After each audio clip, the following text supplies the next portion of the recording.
الحمد لله نحمده ونستعينه ونستغفره ونعوذ بالله من شرور أنفسنا ومن سيئات أعمالنا من يهده الله فلا مضل له ومن يضلل فلا هادي له وأشهد أن لا إله إلا الله وحده لا شريك له وأشهد أن محمدًا عبده ورسوله اللهم صل على محمد وعلى آل محمد كما صليت على إبراهيم وعلى آل إبراهيم إنك حميد مجيد اللهم بارك على محمد وعلى آل محمد كما باركت على إبراهيم وعلى آل إبراهيم في العالمين إنك حميد مجيد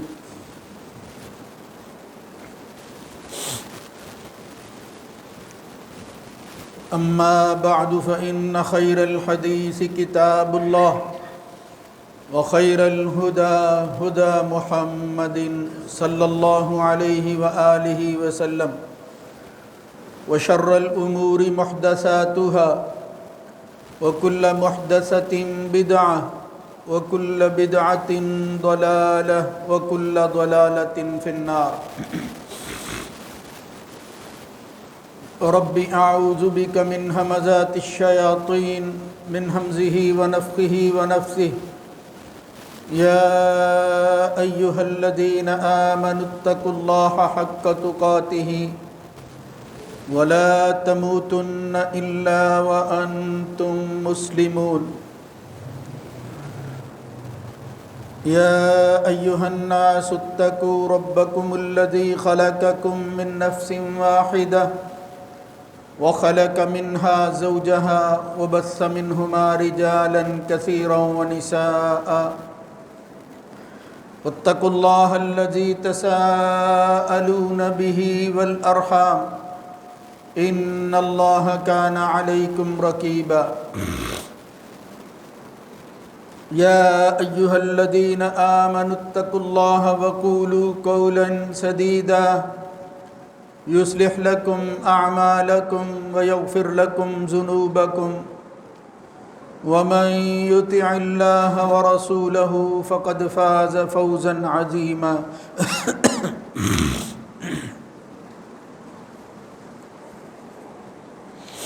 رب اشرح لي صدري ويسر لي أمري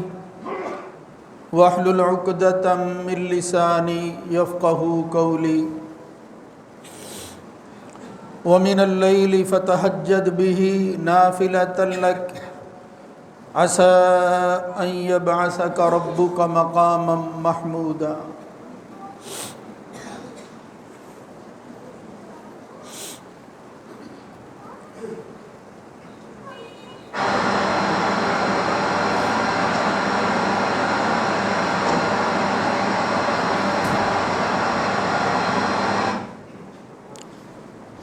اور رات کے وقت تہجد ادا کیجئے جو زائد ہے آپ کے لیے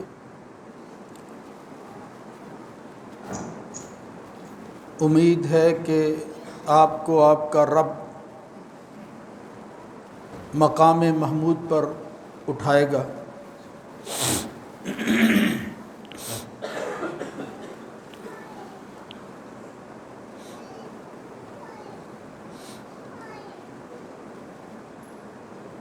اللہ رب العزت کی حمد و ثنا کے بعد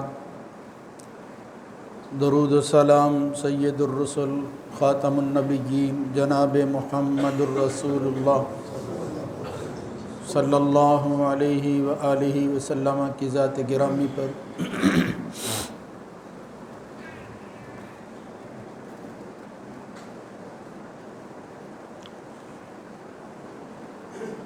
مسئلہ یہ چل رہا تھا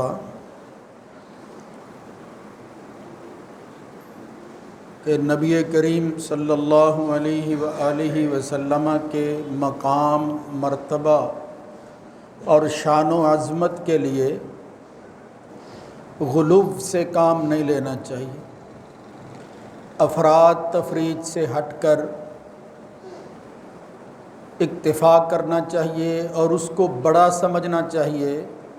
جو اللہ رب العزت نے اپنے نبی محمد الرسول اللہ صلی اللہ علیہ وآلہ وسلم کی شان بیان کی ہے، اور خود حضور نے اپنے بارے میں جو چیزیں اس حوالہ سے ذکر کی ہیں جو ہمارے عقیدے اور ایمان کا حصہ ہیں، ان کو بڑا سمجھ کر اللہ کے رسول کا فیصلہ سمجھ کر اختیار کرنا چاہیے۔ اسی کے اندر خیر ہے، اسی میں اللہ کی رضا ہے، اور رسول اللہ صلی اللہ علیہ وآلہ وسلم بھی یہی تلقین کر کے اس دنیا سے گئے ہیں۔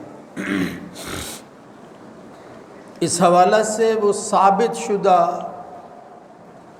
احادیث اور ان سے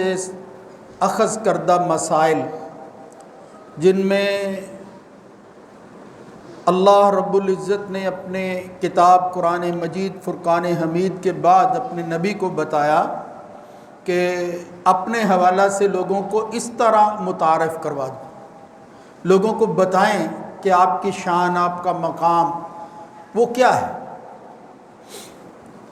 تو اس سلسلہ میں نے عرض کیا تھا کہ حضور کے نام جس طرح یہ سمجھا جاتا ہے کہ یہ فلاں بندہ اسم با مسمہ ہے،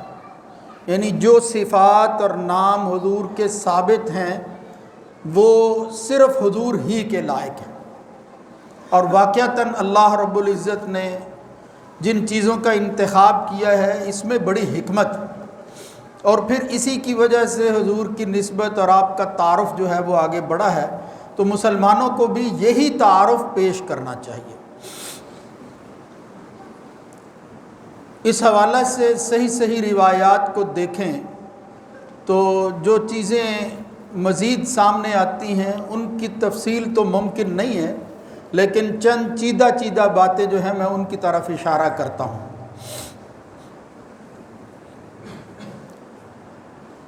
رسول اللہ صلی اللہ علیہ وسلم کی فضیلت اس امت کے اعتبار سے کیا ہے، پھر انبیاء کے مقابلہ میں بغیر کسی کی مداخلت کے، بغیر کسی کے مقابلہ کرنے کے اللہ نے کیا مقام عطا کیا ہے، یعنی اس قرآنی اصول کے تحت تلک الرسل فضلنا بعضهم علی بعض منہم من کلم اللہ ورفع بعضهم درجات، یا دوسری جگہ آتا ہے وَلَقَدْ فَضَّلْنَا بَعْضَ النَّبِيِّينَ عَلَى بَعْضٍ، خود اللہ نے کہا فضلنا بعض النبیین۔ تو اللہ رب العزت نے جو فضیلت دی ہے اس کے اعتبار سے دیگر نبیوں کے مقابلہ میں، پھر اس دنیا کے حوالہ سے جو مقام اور مرتبہ ہے، پھر ایک اور صورت ہے کہ حضور کا آخرت کے اندر مقام اور مرتبہ کیا ہو، یعنی وہ جگہ یا وہ دنیا جو اس جہان اور اس عارضی وقت کے بعد ہمیشہ کا وقت شروع ہونے والا ہے، وہ جو آخرت کی زندگی ہے، اس میں اللہ رب العزت نے ہمارے نبی کو مقام اور مرتبہ جو عطا کیا ہے وہ بھی پہلے انبیاء اس امت اور پہلی امتوں کے مقابلہ میں کس طرح فرق رکھتا ہے، کس طرح اعلیٰ ہے، کس طرح فضیلت کا حامل ہے۔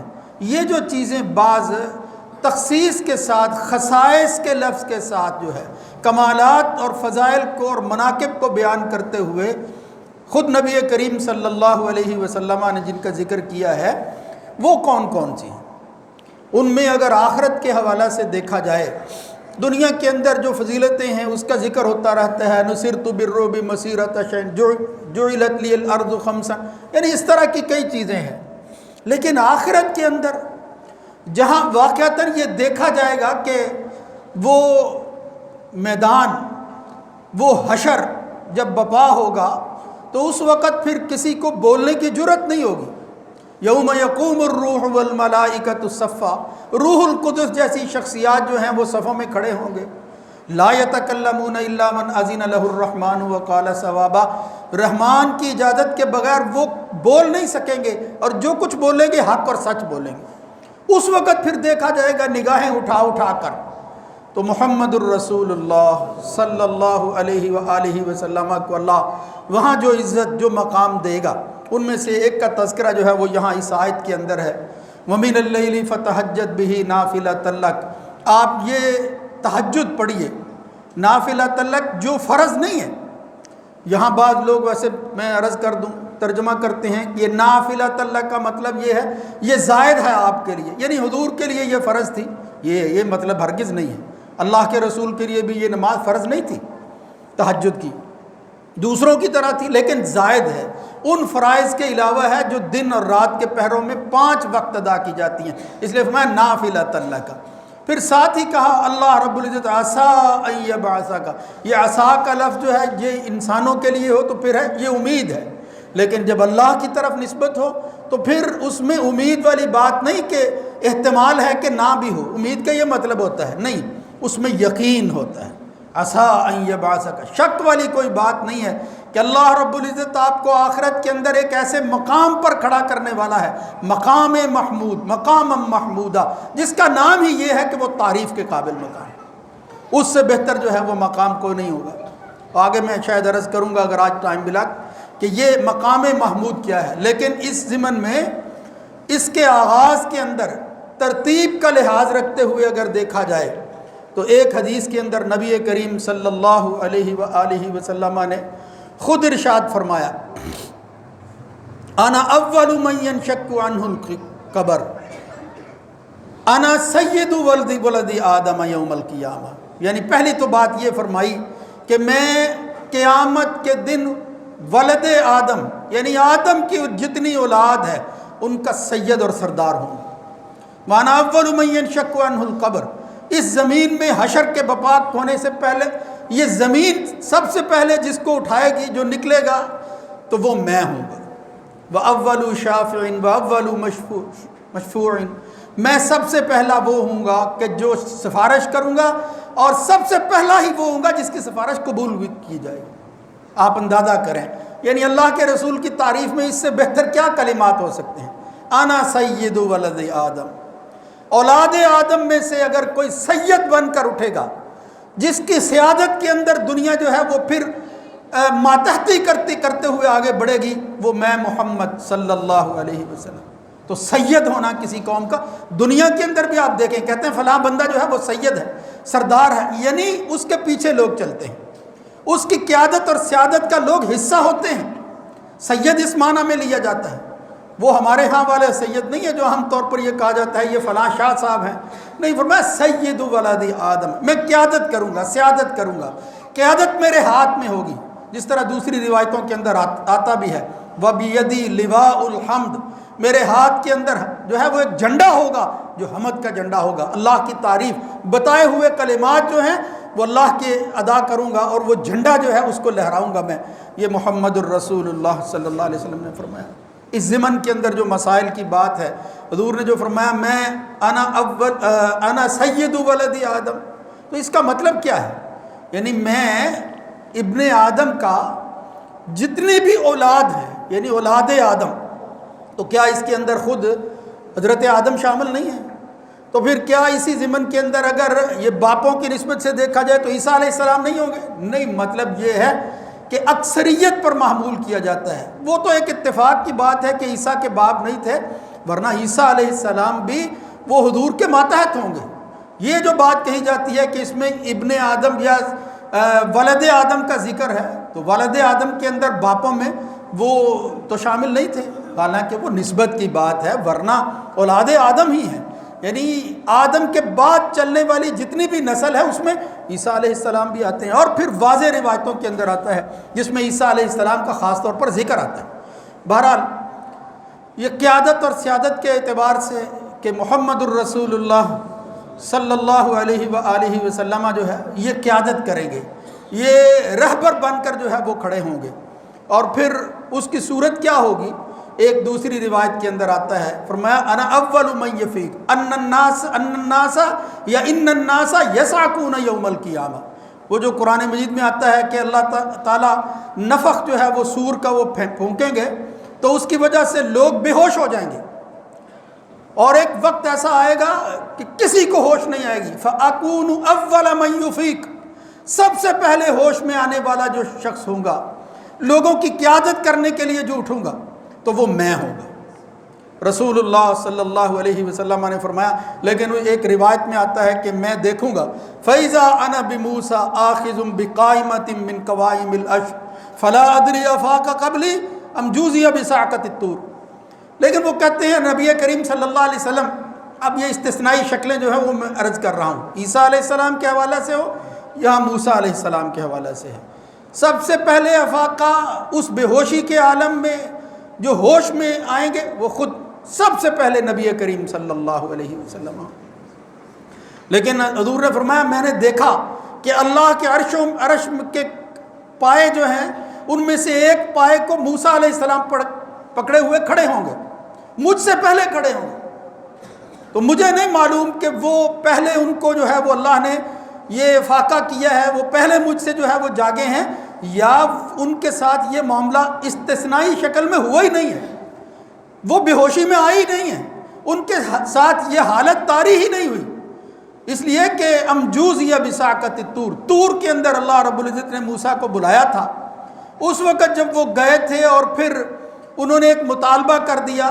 جس کو پورا کرنا ممکن نہیں تھا، اللہ رب العزت نے فرمایا دنیا میں مجھے کوئی آنکھ نہیں دیکھ سکتی، تو اس وقت موسیٰ علیہ السلام بے ہوش ہو گئے تھے۔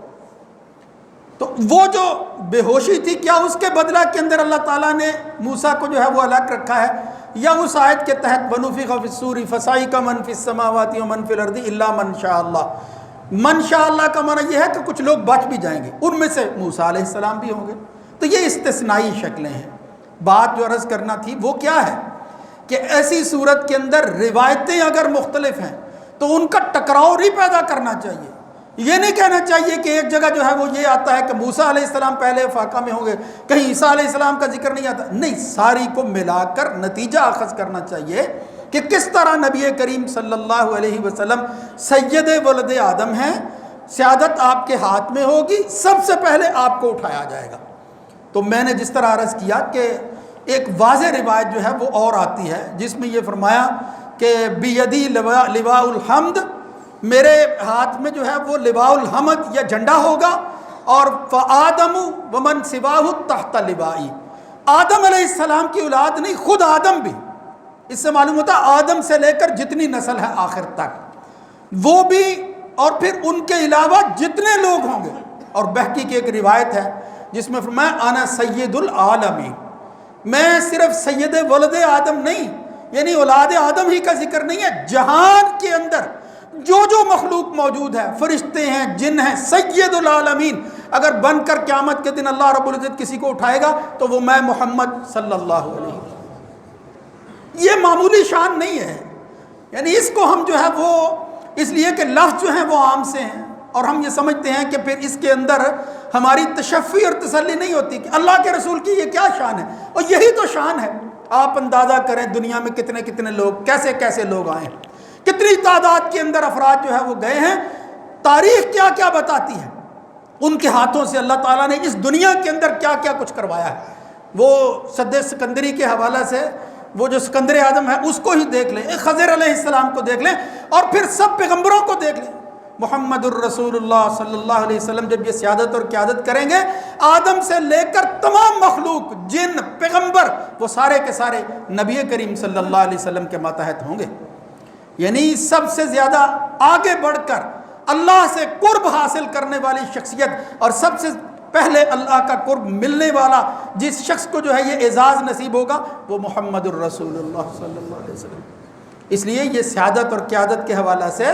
یہ ساری چیزیں ذہن میں رہنی چاہیے کہ اولاد آدم اور اس کے اندر جو ہے وہ کون کون جو ہے وہ شامل ہے، کیا کسی کا استثناء ہے تو وہ اس کی وجہ سے وہ ان سے آگے بڑھ جائے گا۔ یہ جو تفریق ہے، یہ جو فضیلت ہے، یہ ہمیں اپنی طرف سے پیدا نہیں کرنی چاہیے۔ اسی طرح مسئلے کے حوالے سے ایک اور بات بہت ضروری ہے، عام طور پر آپ نے دیکھا ہے اسی روایت کو سامنے رکھ کے، اسی کی بنیاد پر محمد الرسول اللہ صلی اللہ علیہ وسلم پر جب درود پڑھا جاتا ہے تو بعض لوگ جو ہے وہ پڑھتے ہیں اللہم صلی علی سیدنا محمد وعلی آل محمد سیدنا کما صلیت علی ابراہیم، یہ لفظ سید جو ہے یہ درود کے اندر شامل کیا جاتا ہے، حالانکہ کسی صحیح روایت کے اندر درود کا حصہ، اس دعا کا حصہ وہ کسی حدیث سے ثابت نہیں ہے کہ نبی کریم صلی اللہ علیہ وسلم نے کہا کہ مجھ پر درود پڑھو اور سیدنا کا لفظ استعمال کرو۔ یہ بات عجیب ضرور معلوم ہوگی آپ کو، لیکن حقیقت یہ ہے کہ دعاؤں کے سلسلہ کے اندر وہ چیزیں جن کے ذکر کا اللہ رب العزت جو ہے وہ حکم دے،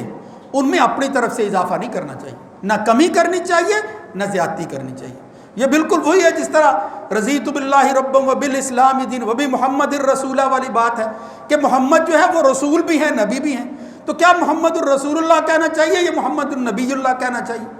یعنی ان میں سے لفظ کیا ہے؟ تو جس طرح نبی کریم صلی اللہ علیہ وسلم نے توقیفی اعتبار سے کہا اور پھر صحابہ نے بتایا کہ جو لفظ اللہ کے رسول نے استعمال کیا ہے اس پر اکتفا کرنا ہے، اسی طرح جو ہے وہ ذکر کا حصہ بنانا چاہیے۔ یہاں بھی اللہم صلی علی محمد وعلی آل محمد یہ درود سکھایا رسول اللہ صلی اللہ علیہ وسلم۔ آپ سید ضرور ہیں، اس میں کوئی شک نہیں، میں تو بتا رہا ہوں حضور کی شان یہ ہے، آپ کی عظمت کا حصہ ہے، سید ولد آدم ہے، لیکن درود کے اندر سید کا لفظ جو ہے وہ شامل کر کے حضور کی سیادت کو جو ہے وہ ثابت کرنا یہ زیادتی ہے، یہ دین میں اضافہ ہے، دین کو اپنے ہاتھ میں لینے والی بات ہے۔ اس لیے دیکھو محتاط کتنا رہنا چاہیے بندے کو۔ یہ تمام اہل علم کا خیال ہے کہ بات غلط نہیں ہے، لیکن غلط بات کو اپنے طور پر، وہ غلط نہیں ہے، صحیح بات کو اپنے طور پر آدمی یہ کہے چونکہ یہ صحیح ہے لہذا اس کو جو ہے وہ فلاں دین میں شامل کیا جائے، راستہ کھلتا ہے۔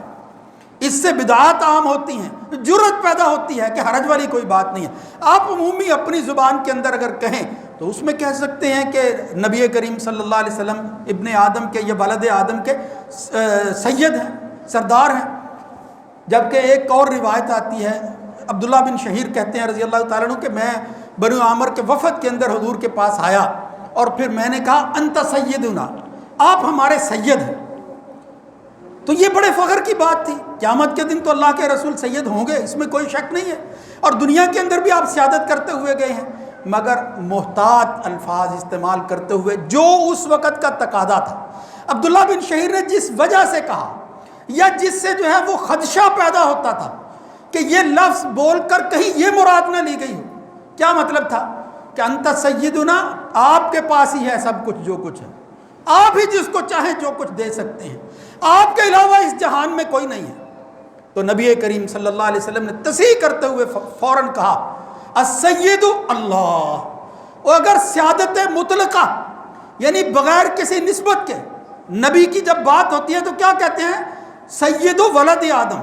اولاد آدم کا سردار اور سید نبی کریم صلی اللہ علیہ وسلم ہے۔ لیکن اللہ رب العزت جو ہے وہ سید کس طرح ہے؟ جس میں کسی نسبت کی ضرورت نہیں ہے، اصل قیادت اور سیادت اور اس جہان کا پروردگار جو چلا رہا ہے، جو اصل رب ہے، جو کارساز ہے، اس اعتبار سے اگر سیادت کسی کو حاصل ہے تو وہ صرف اللہ رب العزت۔ اس سیادت مطلقہ کے اندر یعنی جس میں کسی کی نسبت نہیں ہے، مطلقہ کا یہ مطلب ہوتا ہے وہ صرف اللہ کو حاصل ہے۔ یعنی یہ بالکل اسی طرح جس طرح کسی نے کہا ماشاء اللہ و ما شئت، جو اللہ چاہے اور آپ چاہیں وہ ہو سکتا ہے، نبی کریم صلی اللہ علیہ وسلم نے فوراً کہا ماشاء اللہ، یعنی آپ مجھے اللہ کے ساتھ ملا رہے ہیں۔ آپ اندازہ کریں میں جو باتیں عرض اس لیے کر رہا ہوں کہ احتیاط کرنی چاہیے اور پھر اکتفا کرنا چاہیے اللہ رسول کے فیصلوں پر، کہ اتنی احتیاط کرتے تھے کہ اگر کسی نے کہا جو اللہ چاہتا ہے جو آپ چاہتے ہیں، جس طرح ہم آج بھی کہہ دیتے ہیں اللہ رسول بہتر جانتا ہے، یعنی ایسے معاملے کے اندر اب اللہ کے رسول نے کیا بہتر جاننا ہے؟ جو جاننا تھا وہ جان گئے، ہو چکا فیصلہ، اسی پر اکتفا کریں۔ اس لیے محتاط لفظ جو ہیں یعنی جو حوالہ آپ دے رہے ہیں اس میں اگر اللہ کے رسول کا ذکر آتا ہے تو آمنا و صدقنا، ورنہ دیکھو عبداللہ بن شہیر سے کہا السید اللہ، سید اللہ رب العزت، تو وہ مطلب کیا تھا کہ کہیں یہ شبہ پیدا نہ ہو جائے کہ اب اللہ کی ضرورت نہیں ہے، اگر اللہ بھی سید ہے، یہ محمد بھی سید ہے، تو یہ سید آ گیا ہے، اب اس کی اللہ کی کیا ضرورت ہے؟ تو تصحیح کر دی محمد الرسول اللہ صلی اللہ علیہ وسلم نے۔ اس سے معلوم ہوتا ہے کہ یہ تفضیل کے اندر، مناقب کے اندر، شمائل کا ذکر کرتے ہوئے، خوبیاں اور کمالات کو گناتے ہوئے بھی انسان کو محتاط رہنا ہے، اور پھر انہی چیزوں کو بیان کرنا ہے جو محمد الرسول اللہ صلی اللہ علیہ وسلم نے ہمیں بتائی ہیں. اسی کے اندر خیر ہے، اسی کے اندر دنیا میں بھی جو ہے وہ ہمارے لیے کامیابی ہے، اور اخروی نجات بھی اسی کے اندر جو ہے وہ چھپی ہوئی ہے. اللہ رب العزت ان مسائل کو، ان تعریفات کو اور اس کے حوالہ سے نکلنے والی جزیات کو وہ سمجھنے کی توفیق نصیب فرمائے، اور اس پر ہمارا عقیدہ اور ہماری مضبوطی جو ہے اس کو قائم اور دائم فرمائے. اقول قولی ھذا استغفر اللہ لی ولکم.